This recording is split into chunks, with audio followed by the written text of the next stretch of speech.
오늘은 구원 그 이후 네 번째 시간입니다. 특별히 12, 13, 14, 15장까지는 구원 그 이후의 삶에 대한 내용을 다루고 있고 16장은 마무리 인사말인데 16장도 상당히 중요한 내용들이 많습니다. 네 장에 걸쳐서 구원 그 이후의 삶을 설명하는데 특별히 12장은 좀 이렇게 총론에 해당한다고 볼 수 있습니다. 그래서 1절부터 2절은 개인 생활의 대원칙을 말씀했거든요. 한번 따라합시다. 개인 생활의 대원칙. 몸을 드리라는 겁니다. 이 세대를 본받지 말고 변화를 받으라. 그런데 하나님의 모든 자비하심으로 너희를 권한다 하는 말씀이 중요하죠. 개인 생활, 신앙 생활을 하다가 실수하고 할 수도 있고 허물도 있을 수 있습니다. 그러나 하나님의 자비하심으로 돌아오도록 그렇게 권면하고 있습니다. 두 번째로는 교회 생활의 대원칙에 대해서 말씀을 했습니다. 만약 자녀에게 또 초신자에게 교회 생활의 대원칙을 말할 기회가 주어진다면 뭐라고 말을 하겠는가? 여러 가지 말씀들이 있겠지만 믿음의 분량대로 지혜롭게 생각하라. 그리고 봉사해라. 교회는 봉사하는 곳이다. 힘들어도 봉사하고 열심으로 봉사해라. 그런 말씀을 했습니다. 오늘 본문의 말씀은 사회생활의 대원칙입니다. 사회생활. 이제 개인 생활이 있겠죠. 자기 스스로 점검해야 될 상황이 있고 또 교회에 속해 있으니까 교회 생활의 대원칙이 있겠죠. 우리 교회 생활. 그 다음에 교회 밖을 벗어나서 사회생활을 할 때 어떻게 해야 되느냐. 물론 여기서 말하는 사회생활은 사회 밖에 있는 교회 밖에 있는 교인들도 포함하는 내용들입니다. 그렇지만 이제 교회 안과 밖은 좀 차이가 있는데 사회생활의 대원칙이 뭐냐 하는 것을 몇 가지 다루고 있습니다. 첫 번째로는 모든 사람과 더불어 화목하라는 겁니다. 따라서 합시다. 모든 사람과 더불어 화목하라. 12장 18절 말씀 한번 읽어보도록 할까요? 18절 말씀 다 같이 시작. 할 수 있거든 너희로서는 모든 사람과 더불어 화목하라. 모든 사람, 교회 밖에 있는 모든 사람을 말하죠. 교회 내에 있는 사람하고만 화목하는 게 아니고 교회 밖에 있는 사람, 이게 대원칙입니다. 사회생활의 대원칙 중에 대원칙입니다. 교회 밖에 있는 사람들하고도 화목하게 지내라. 그래서 화목하게 지내는 방법으로 이런 것을 제시합니다. 즐거워하는 자와 함께 즐거워하고 우는 자와 함께 울 줄 아는 사람이 되라. 사람이 옆에서 울고 있으면 함께 울어주는 거죠. 저희 아내는 장례식장에 가면 잘 울어요. 그래서 참 제가 감사하게 생각을 합니다. 저는 잘 안 우는데 잘 울어요. 또 잘 우는 분들이 있습니다. 우는 사람과 함께 울어주는 것, 또 웃는 자와 함께 같이 웃어주는 것, 이렇게 같이 하는 그런 마음을, 공감 능력이죠. 공감 능력을 가지라는 겁니다. 크리소스톰이라고 하는 분이 이런 말을 했습니다. 우는 자와 함께 우는 것은 웃는 자와 함께 우는 것보다 쉽다. 만약 우리가 웃는 자와 함께 웃으려면 우리의 인격이 훨씬 더 고상해져야 될 것이다. 이런 말을 했습니다. 그러니까 우는 것도 물론 중요한 일이긴 하지만 웃을 때 여러분 이런 말이 있잖아요. 사촌이 땅을 사면 어디가 아프다고요? 예. 입으로는 축하한다고, 잘 됐다고 그렇게 얘기하는데 속으로는 한 구석에 배가 좀 살살 아파오는 그런 경향도 있는데 진정으로 상대방이 좋은 일을 만났을 때는 함께 웃어줄 수 있는 것, 진정으로 기뻐해 줄 수 있는 것, 이것이 중요하지요. 교회 내에서도 마찬가지고 교회 바깥에서도 마찬가지입니다. 모든 사람과 더불어 화목하라고 하는 말 속에는 모든 사람 앞에서 선한 일을 도모하라고 하는 의미를 포함하고 있습니다. 되도록이면 선한 일, 또 상대방을 위해서 섬기고 봉사하는 일을 하면서 교회 밖 사람들과도 화목해라. 다 합시다. 교회 밖 사람들과도 화목하라. 여러분, 근데 요즘은 뭐 교회 밖 사람들하고 만날 일이 거의 없습니다. 뭐 코로나 때문에도 그렇고요. 특별히 아파트에 사는 경우는요 더 그렇더라고요. 물론 이제 아파트가 아니라도 마찬가지긴 하지만 뭐 거의 만나는 사람들이 없습니다. 아파트에서 이렇게 바로 앞에 사는 사람들하고도 그냥 인사만 해요. 인사만 하고. 그래도 같은 층에 있는 사람들은 조금 더 그 집안 사정을 알긴 하지만 가끔 이제 조금 더 얘기를 하니까 뭐 거의 모릅니다. 그것도 저하고는 얘기를 하는 게 아니고 우리 집사람하고 이렇게 아내하고 얘기하면 또 아내가 그런 걸 또 잘 물어봐요. 그러면 또 이렇게 또 얘기를 하는 경향이 있습니다. 모든 사람과 더불어 화목하고, 또 교회를 안 다니는 뭐 동창이라든지 원래부터 알았던 그런 많은 주변 사람들 있잖아요. 이런 분들하고 아무튼 그들과 더불어 화목하게 지내라 하는 것이 첫 번째 사회생활의 대원칙입니다. 두 번째는 뭐냐?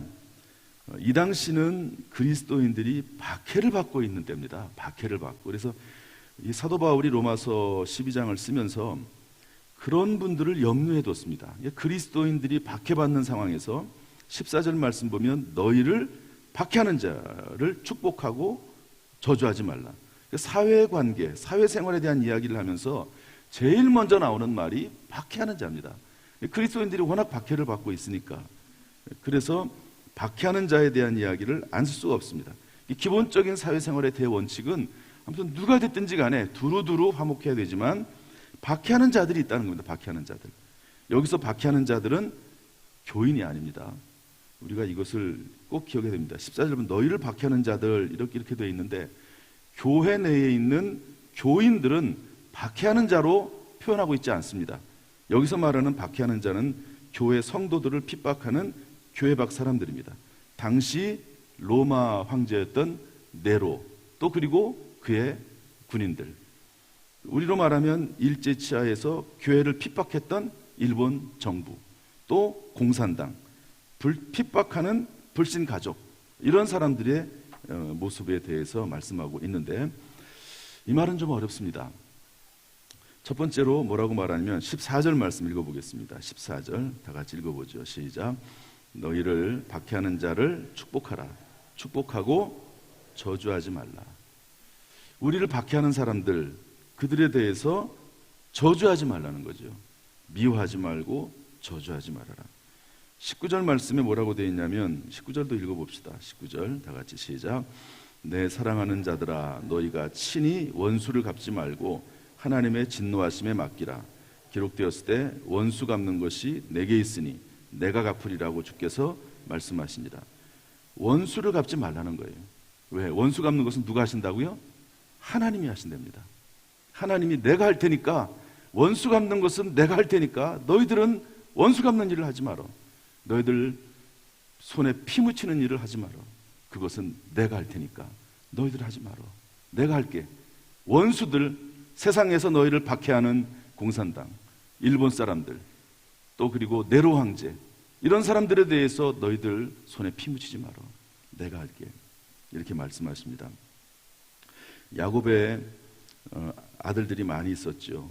그런데 여동생 디나가 세겜에 갔다가 추장 세겜에게, 동네 이름도 세겜이고 추장 이름도 세겜입니다, 강간을 당했습니다. 그 말을 나중에 형제들이 듣고, 오빠들이 듣고 와서 복수합니다. 시므온과 레위, 특별히 둘째 오빠, 셋째 오빠가 복수하죠. 그래서 세겜에 가가지고 세겜 추장에게 얘기합니다. 네가 그렇게 내 동생과 결혼하고 싶으면 그러면 할례를 해라. 우리 사람들은, 우리 종족 사람들은 할례를 해야 된다. 할례를 하면은 그 당시에 뭐 수술도구가 제대로 있었겠습니까? 그러면 다 퉁퉁 붓고 아파가지고 움직이지도 못하거든요. 그때 들어가가지고 그 남자들을 다 죽여버립니다. 복수한 거죠. 야곱이 아무 말도 안 합니다. 그 아버지 야곱이. 그리고 70년이 지난 후에 자녀들을 위해서 다 기도하거든요. 한 사람 한 사람 12명의 아들들을 붙잡고 기도하는데, 그때 이렇게 시몬과 레위를 향해서 기도합니다. 다 읽을 수는 없고요. 그들이 그들의 분노대로 사람을 죽이고 그 노여움이 혹독하니 저주를 받을 것이요, 내가 그들을 야곱 중에서 나누며 이스라엘 중에서 흩으리로다. 여러분, 여동생이 만약에 어디 가서 강간을 당하고 왔다고 하면 정말 분노할 겁니다. 누구든지 분노하겠죠. 뭐 피가 거꾸로 쏟을 정도로 분노할 겁니다. 그런데 지금 야곱은 떠돌이 생활을, 나그네 생활을 하거든요. 그 지역에 잠시 머물러 있는 겁니다. 그런데 이런 일을 당하면 그 주변 사람들이 가만두겠습니까? 그러니까 물론 분노가 막 솟아오르겠지만, 그러나 그것은 신중하게 생각할 문제입니다. 야곱 입장에서, 전체 가족들을 돌아봐야 될 야곱 입장에서는 신중한 문제입니다. 그런데 그냥 개인적인 복수를 떠나서, 물론 개인적인 복수긴 하지만 그 동네 사람들을 다 죽여버렸습니다. 할례라고 하는 그런 그 방법을 이용해서. 그 노여움이 혹독하다는 거죠. 물론 동생을 위해서 복수했으니까 칭찬받을 일인지는 모르겠습니다. 그러나 아버지 야곱에게는 그것이 평생 남았어요. 그래서 마지막 죽는 순간에 그 두 아들을 축복하지 못합니다. 축복이라고 하지만 축복이 아니라 저주에 가까운 그런 기도를 하는 것을 볼 수가 있습니다. 쉽지 않습니다. 이런 일을 당했는데 그러면 뭐 하란 말이냐? 그러면 그냥 당하고만 있으란 말이냐? 그러면 할 말이 없어요. 뭐라고 할 말이 없습니다. 그러면 어떻게 하는 것이 옳으냐? 거기에 답변을 내기도 참 어렵습니다. 그런데 이렇게까지 할 일은 아니었다는 거죠. 요셉은 자기를 죽이려고 하다가 팔아넘긴 형들을 애굽의 총리가 돼서 다시 만났습니다. 그리고 나서 형들을 용서하지요. 하나님의 섭리 가운데 된 일이다. 아버지 야곱이 운명했습니다. 죽었습니다. 그때 형들이 다 두려워하지요. 그때 요셉이 뭐라고 말하죠? 요셉이 그들에게 이르되 두려워하지 마소서, 내가 하나님을 대신하리이까. 따라합시다. 내가 하나님을 대신하리이까. 심판하고 판단하고 죽이는 일은 그것은 하나님이 하시는 일이지 내가 할 일이 아닙니다. 내가 권력이 있고 힘이 있지만 그것은 내가 할 일이 아닙니다. 이렇게 말을 하는 거죠. 여러분, 다윗을 사울 왕이 죽이려고 쫓아다닙니다. 쫓아다니는데 다윗이 사울 왕을 죽일 수 있는 기회가 생기죠. 그러나 죽이지 않습니다. 옷자락 하나, 동굴에서 옷자락 하나만 자른 것 가지고도 마음에 양심의 가책을 느낍니다. 죽일 수 없는 거죠. 왜? 하나님의 기름 부음 받은 왕을 죽일 수 없다는 겁니다. 살려줘요. 그리고 다윗은 다시 도피 생활을 합니다. 그러나 사울 왕이 어떻게 죽죠? 전쟁에 나가서 전쟁이 있다는 말을 듣고 전쟁터로 갑니다. 그 전쟁터에서 아들들이 다 죽습니다. 그리고 사울 왕은 전쟁에서 패하고 자살해서 죽습니다. 심판하는 거, 이런 것들은 내가 할 테니까 나에게 맡겨. 이렇게 하나님께서 말씀하시는 겁니다. 심지어 한 단계 더 나아가서 이렇게 말씀하십니다. 우리 20절 말씀 읽어보겠습니다. 20절 다 같이 읽어보죠. 시작. 내 원수가 줄이거든 먹이고 목마르거든 마시게 하라. 그리함으로 내가 숯불을 그 머리에 쌓아놓으리라. 이것은 한 단계 더 나갔어요. 그냥 친히 원수를 갚지 말고 하나님 앞에 맡겨두는 거, 그것까지는 혹시 할 수 있을지 모르겠어요. 그런데 뭐라고 되어 있습니까? 내 원수가 줄이거든 먹이라는 겁니다. 목마르거든 마시게 하라는 거죠. 참 어려운 말씀입니다. 어떻게 보면 불가능한 말씀입니다. 숯불을 그 머리에 쌓아놓으라라고 하는 말은 뭐냐면, 이 당시에는 지금처럼 불이 그렇게 흔하지 않았거든요. 지금은 뭐 가스레인지 키면은 불이 나오고 라이터 키면은 불이 나오지만 이 당시에는 불을 만들기가 쉽지 않고 귀했습니다. 그래서 만약에 집안에 불이 꺼지게 되면 무언가 불씨를 얻어야 되잖아요. 그러면 이제 그 불씨를 빌리러 다녔다고 그래요. 불씨를. 그러니까 머리에다가 화로를 이고 다니는 거죠. 그래서 불씨를 빌려오는 겁니다. 불씨를. 그런데 숯불을 그 머리에 쌓아놓는다는 말은 뭐냐면, 그 머리에 지고 있는 그 화로에다가 불씨를 주는 것을 말합니다. 불씨를. 그러니까 이것은 어떤 일일까요? 은혜를 베푸는 일이죠. 그 귀중한 불씨를 나눠주는 겁니다. 이것은 따라서 그리스도인이 악을 선으로 갚음으로써 원수가 자신의 행동을 부끄럽게 여기도록 하는 것을 표현할 때 숯불을 그 머리에 쌓아놓는다, 이렇게 표현하는 겁니다. 원수가 찾아왔어요. 그런데 그 귀중한 숯불을 요구하는 겁니다. 주라는 거예요. 원수에게. 쉽게 말해서 원수가 어려운 일을 당한 거죠. 원수가 불이 떨어진 겁니다. 그러면은 마음 같아서는 주고 싶지 않은 마음이 굴뚝 같아도 그럼에도 불구하고 그 원수에게 그 귀중한 불씨를 나눠줘라. 그로 인해서 그가 부끄럽게 여기고 자기를 그래도 그렇게 대해주는 것을 고맙게 생각할 수 있지 않겠느냐, 그런 의미입니다. 그래서 원수가 줄이거든 먹이고 목마르게 하거든 목마르거든 마시게 하라는 거죠. 그리고 이런 모든 내용들을 종합적으로 21절에 이렇게 설명을 하고 있습니다. 21절에 다 같이 한번 읽어보죠. 21절 시작. 악에게 지지 말고 선으로 악을 이기라. 종합적인 내용입니다. 악을 이기라는 거죠. 악을 똑같이 악으로 대하지 말고 선으로서 악을 이기라는 겁니다. 어떤 분이 이 부분을 설명하면서 이렇게 얘기하더라고요. 한번 저를 따라서 해볼래요? 제가 이 말을 잊지를 못합니다. 개가 나를 문다고 나도 개를 물 수는 없다. 사실 이 말이 상당히 비판적인 말입니다. 나를 힘들게 하고 괴롭게 하는 사람을 개로 비유한 거예요. 개로 비유한 겁니다. 그런데 그 개가 나를 물었어요.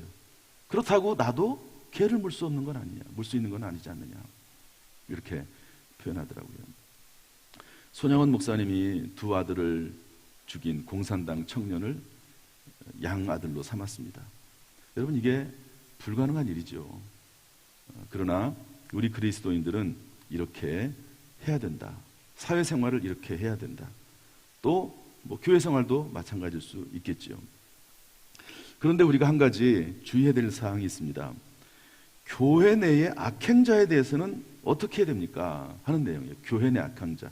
사회생활을 할 때는 오히려 불신자들에 대해서는 상당히 하나님께서 너그럽고요, 불신자들이 악을 행할 때는 그리스도인들이 참고 인내하고 그리고 오히려 축복해주고 그렇게 하라고 말씀합니다. 왜? 그 영혼을 구원하기 위해서라도 그렇게 합니다.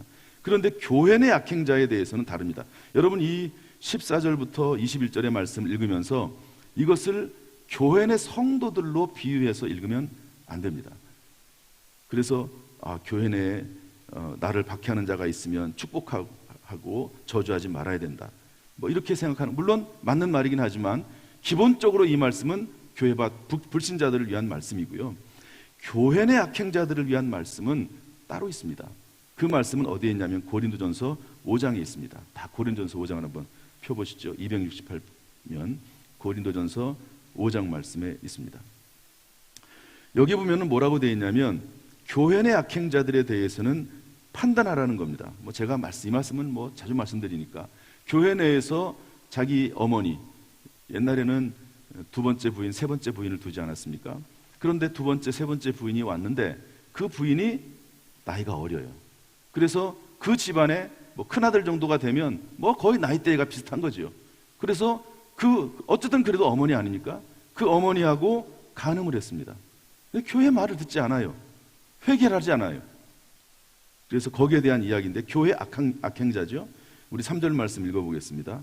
3절, 5장 3절 말씀 다 같이 읽어보겠습니다. 시작.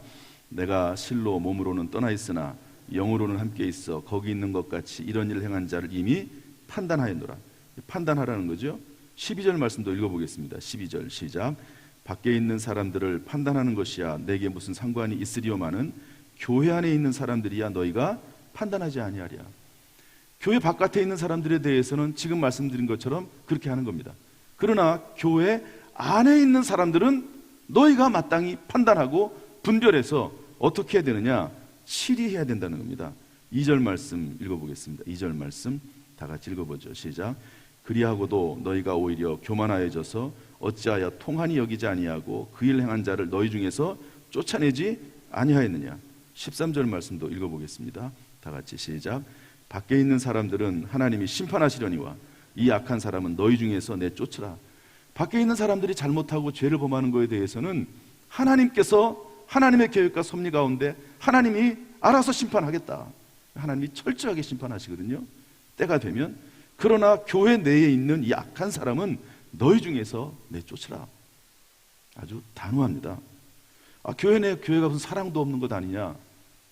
거기에 대해서 이렇게 말합니다. 누룩의 비유를 들어서 6절 7절 보면 너희가 자랑하는 것이 옳지 아니하도다. 적은 누룩이 온 덩어리에 퍼지는 것을 알지 못하느냐? 너희는 누룩 없는 자인데 새 덩어리가 되기 위하여 묵은 누룩을 내버리라. 누룩의 비유로 교회 내에서 그런 악한 자가 있는데 교회가 말을 해도 듣지를 않고 계속해서 악한 일을 행하면 내쫓아라. 그래야지 교회 내에 누룩처럼 번지는 악을 막을 수가 있다. 마태복음 18장 17절에서 보면 만일 그들의 말도 듣지 않거든 교회의 말하고 교회의 말도 듣지 않거든 이방인과 세리와 같이 여겨라 말씀하고 있습니다. 그런데 이렇게까지 하는 이유가 뭡니까? 5절 말씀 읽어보겠습니다. 다 같이 5절 말씀 시작.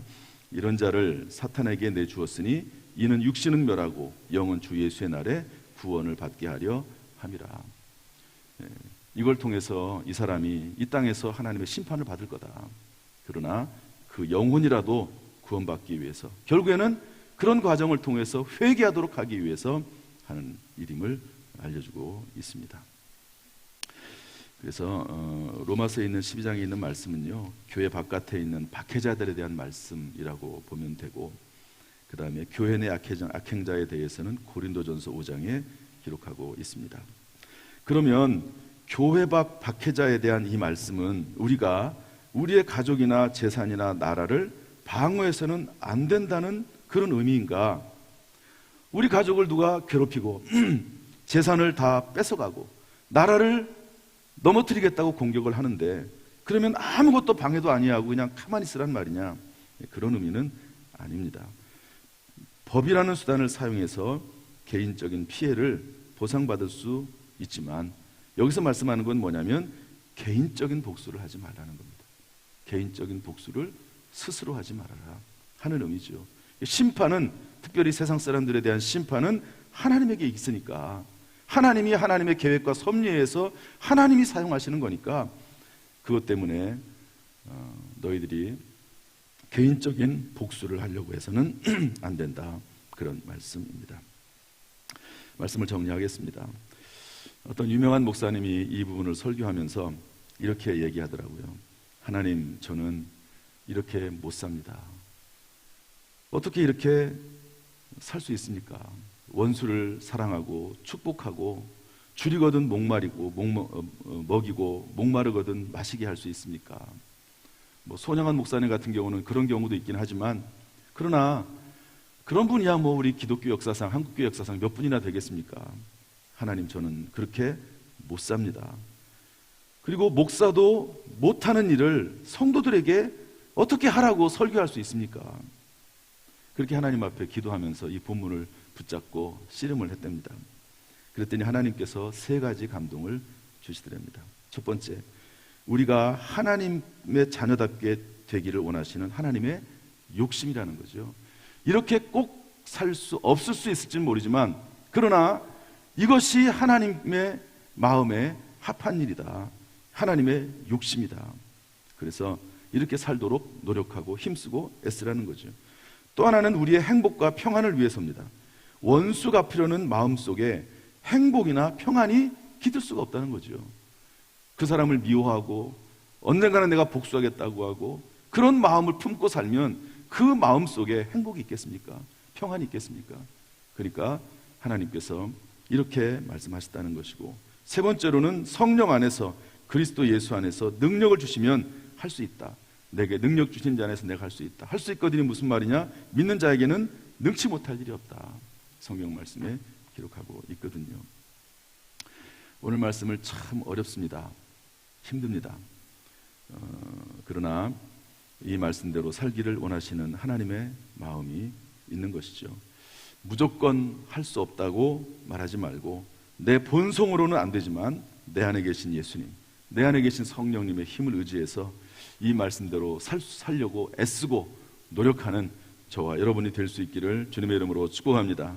그래서 구원받은 이후, 이신칭의 받은 이후에 사회생활에서도 승리하는 저와 여러분이 될 수 있기를 예수님의 이름으로 축복합니다. 기도하겠습니다. 하나님 아버지, 오늘의 말씀을 듣습니다. 이 말씀 속에서 우리에게 하시는 말씀, 우리 각자에게 하시는 말씀 주의 음성으로 듣고 잘 실천하여 하나님께 영광이요 우리에게도 금생과 내생에 복이 될 수 있도록 인도하여 주옵소서. 예수님의 이름으로 축복하며 기도하옵나이다. 아멘. 이제는 우리 주 예수 그리스도의 은혜와 아버지 하나님의 무한하신 사랑과 성령님의 교통하심이 오늘 주의 전에 나와 예배드리는 모든 성도들, 그 가정, 직장, 사업, 자녀, 심령 위에 함께 하시기를 간절히 축원하옵나이다. 아멘.